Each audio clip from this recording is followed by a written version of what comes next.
जय श्री कृष्ण। नवा अध्याय।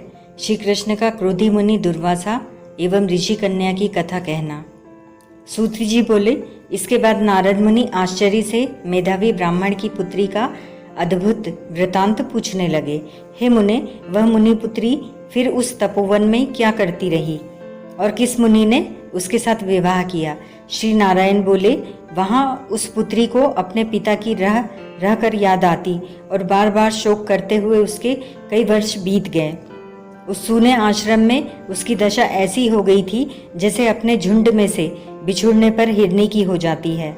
नेत्रों से आंसू बहते रहते थे, हृदय जलता रहता था, आहें भरती रहती थी जैसे पिटारी में बंद सर्पिणी रहती हो, वैसे ही वह आश्रम में रहती थी और अपने दुख के पार की अवधि न देखती हुई चिंतातुर रहती थी। ऐसी कन्या के पास एक दिन भाग्य से प्रेरित उस वन में अपनी इच्छा से क्रोधी मुनि दुर्वासा आए, जिनको देखने मात्र से इंद्र भी थरथर कांपते हैं। ऐसे जटाजूट धारण किए मानो साक्षात शिव ही हों। श्री कृष्ण बोले, हे युधिष्ठिर, जिन्होंने बाल्यावस्था में तुम्हारी माता कुंती से सम्मानित होकर प्रसन्न हो देवताओं को आकर्षण कर देने वाली विधा उन्हें दी थी, और जिन्होंने हे राजन मुझको भी सब देवताओं से पूजित रुक्मिणी सहित बेलों के स्थान पर रथ में जोता था। श्री नारायण बोले, हे नारद, दुर्वासा को रथ में बैठा कर वे दोनों जब रथ खींचने लगे तब राह चलते चलते बड़ी तेज प्यास से रुक्मिणी जी के तालू और ओष्ठ सूखने लगे। जब जल पीने की इच्छा से रुक्मिणी जी ने मुझे इशारा किया, तब कंधे पर रथ का जुआ रखे हुए ही चलते चलते मैंने अपने पैर के अग्रभाग से धरती को दबाकर भोगवती नदी को प्रकट किया, जिससे वह नदी ऊपर बहने लगी और उतने ही जल से, हे महाराज, मैंने रुक्मिणी की भारी प्यास को बुझाया। यह देखकर मुनि दुर्वासा को तत्क्षण महाक्रोध उत्पन्न हुआ और प्रलय काल की अग्नि के समान उठकर कुपित ऋषि ने मुझे शाप दिया कि अहो कृष्ण, तुम्हें रुक्मिणी अत्यंत प्रिय है। तुमने इसके प्रेम के कारण अपना महत्व दिखाते हुए मेरा निरादर कर उसे पानी पिलाया है, इसीलिए तुम दोनों में परस्पर वियोग होगा। हे युधिष्ठिर, ऐसा उन्होंने शाप दिया था। वही दुर्वासा ऋषि साक्षात रुद्र अंश से उत्पन्न मानो प्रलय काल के रुद्र के समान हों।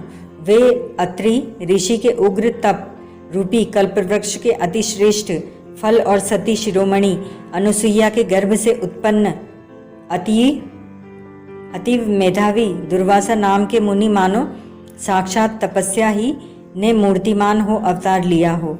अनेकों तीर्थों के जल से भीगी जटाओं से भूषित ऐसे मुनि को आते हुए देखकर कुमारी ने शोक सागर से निकलकर खड़ी हो धैर्यता पूर्वक मुनि के चरणों में प्रणाम किया। जैसे जानकी जी वाल्मीकि मुनि को अपने आश्रम में लाई थी, वैसे ही वह भी दुर्वासा मुनि को अपने आश्रम में ले आईं। अधर्यपाद वन के फलों और नाना प्रकार के पुष्पों से स्वागत करने की अनुमति ले आदर से उनकी पूजा की। फिर हे राजन, वह विनय पूर्वक बोली, हे महाभाग, हे अत्रि वंश के सूर्य, आपको नमस्कार है। मुझ दुर्भाग्नि के आश्रम में कैसे पधारे? आपके आगमन से मेरा भाग्य उदय हुआ, अथवा मेरे पिता के पुण्य प्रभाव से प्रेरित हो मुझे समझाने आए हो। आप जैसे महात्माओं के दर्शन करने से तथा तीर्थ रूपी चरणों की रज स्पर्श करने से मेरा जन्म और व्रत दोनों सफल हो गए। ऐसे कहकर वह कन्या उनके आगे चुपचाप खड़ी रह गई। तब शिव के अंश से उत्पन्न दुर्वासा मुनि कुछ हंसकर बोले, हे पुत्री, साधु साधु, तूने अपने पितृकुल का उद्धार कर दिया। यह मेधा ऋषि के श्रेष्ठ तप का ही फल है जो तुम जैसी कन्या का जन्म हुआ। मैं कैलाश से तेरी धर्म परायणता जानकर ही तेरे आश्रम में आया हूँ और तुम्हारे द्वारा सम्मानित हुआ हूँ। हे वरारोहे, मैं अब नारायण देव सनातन मुनि का दर्शन करने शीघ्र ही बद्रिकाश्रम जा रहा हूँ, जहाँ वे लोग कल्याणार्थ उग्र तप कर रहे हैं। कन्या बोली, हे ऋषि, आपके दर्शन से ही मेरा शोक रूपी समुद्र सूख गया। हे मुनिवर, आपने सांत्वना दी कि तेरा भविष्य अत्यंत उज्जवल है, परंतु हे मुनिराज, मैं शोक की ज्वाला से जली जा रही हूँ। हे कृपा सिंधु, हे कल्याणकारी, क्या आप उसे नहीं जानते? उस दुखाग्नि को बुझाने का कोई उपाय कहिए। मेरे विचार में कोई भी हर्ष उपजाने वाला नहीं दिखता। मेरे माता पिता भाई आदि कोई भी नहीं है जो मुझे दुख रूपी समुद्र से बचा सके। मैं कैसे जीऊँ? जिधर देखती हूँ उधर ही मुझे सूना ही सूना दिखता है। हे तपोनिधि, शीघ्र ही मेरे दुख के निवारण का कोई उपाय कीजिए। कोई भी मुझसे विवाह करने के लिए तैयार नहीं होता। यदि समय पर विवाह नहीं हुआ तो मैं धर्म भ्रष्ट हो जाऊंगी, इसका मुझे महाभय है। इसी कारण न रात को निद्रा आती है और न भोजन में रुचि होती है। हे ब्रह्मन, अब मैं मृत्यु चाहती हूँ, बस यही मेरा निश्चय है। ऐसा कह वह रोती हुई मौन हो गई। तब दुर्वासा उसके दुख का उपाय विचारने लगे।